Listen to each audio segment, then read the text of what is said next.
I can't hear you! Aye, aye, Captain! I'm probably gonna peak the microphone if I do the yelling part, but oh!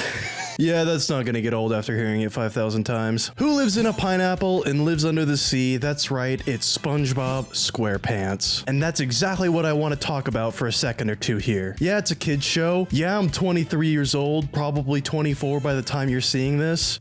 Sue me. And as a young adult in their early 20s, I was a mere child in the early 2000s. And the early 2000s was a golden age for 3D platformers. For 3D platformers and licensed tie-in games, specifically of the SpongeBob variety. You had Super Sponge, Revenge of the Flying Dutchman, the movie video game, but then you had the cream of the crop, the golden spatula, employee of the century, Battle for Bikini Bottom. I think it's safe to say that games were never the same after this game came out. Mario 64? Pfft, who needs it? The Last of Us? It's got nothing on this. Hyped for part 2 though. Revolutionary is putting it mildly. Okay, hyperbole and jokes aside, Battle for Bikini Bottom was a pretty landmark game for people in my age group. In my opinion, it pretty much defines the 3D action platformer era of the PS2, Xbox, and GameCube generation. In a generation that gave us such esteemed titles like Super Mario Sunshine, Jak and Daxter, Tak and the Power of Juju. Bet you forgot about that one, didn't you? Battle for Bikini Bottom stands out amongst its peers as a game with a ton of heart, soul, and fresh ideas that made it an instant classic in the eyes of all the kids who played it. And now, those kids have grown up. At least, I think I have. And the fond memories of playing that game have lingered, marinating in the brain, making it seem even better than it probably actually is to all who were lucky enough to have played it at the time. And if you haven't played it, Battle for Bikini Bottom is actually structured very similarly to a game like Mario 64 or Banjo-Kazooie. You've got your hub world, sub-levels with multiple objectives, just swap out stars for spatulas, coins for shiny objects, that's actually what they're called, and you pretty much get the idea. But it's so much more than that too. You have multiple characters with tons of different abilities, a bit more action-heavy gameplay, and of course, the charm and wit that you'd expect from something SpongeBob related. If you like old-school action platformers, I'd be willing to bet that you'd love Battle for Bikini Bottom. I mean, I'm not even that big of a fan of the genre, and I must have beaten it a dozen times back in the day. But what if I wanted to play it right now?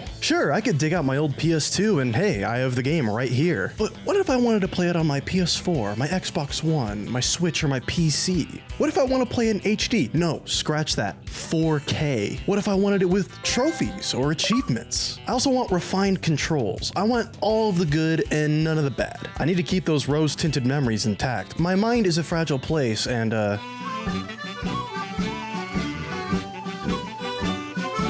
what is this?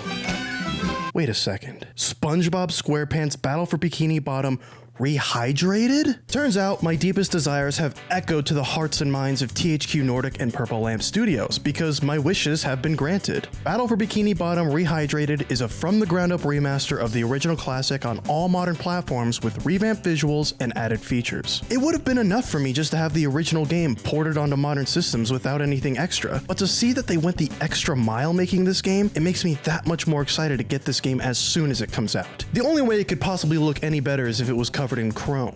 Everything is chrome in the future. But okay, it's the classic game all prettied up for adult children like me. But what's new? What makes it rehydrated? I know what makes gamers excited, and so does Purple Lamp Studios apparently. What if I told you they were adding cut content? Ooh yeah, that got your ears perked up. Content that never made it into the original release is being remade and released for the first time in Rehydrated. So it's not just the game we all know and love. It's more than that. Boss fights, levels, people returning to this game are gonna feel like they're playing it for the first time all over again because, well, there's gonna be stuff that we're playing for the first time. Also, they're adding a brand new multiplayer mode? I don't even know how this became a thing, but I'm all about it. 2 players can duke it out with the evil robots in split screen and online in an all new wave defense mode. So if the dense bundle of goodness in the main game isn't enough, there's even more SpongeBob goodness to enjoy in this package. Oh, and did I mention this game isn't even full price? $30 is all it'll take to revisit memory lane in 4K, or join in for a blast from the past action platformer. It's an incredible value that even Mr. Krabs would consider dropping some doubloons on. Nothing is left on the table for this re-release, so for it to launch at half price is pretty incredible. Anyway, that's it for me. If you want to keep tabs on what I'm up to and watch the videos I make, then follow me on Twitter at Wade Likes Pie, subscribe to my YouTube channel called Ronspies. Actual pies, by the way, not bomb pies.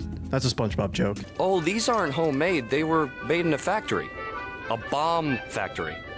They're bombs. Oh. Oh, hey, and real talk, final word here. Don't let anyone tell you you're too old to enjoy something. Don't let anyone side-eye you when you buy this game at the counter, all right?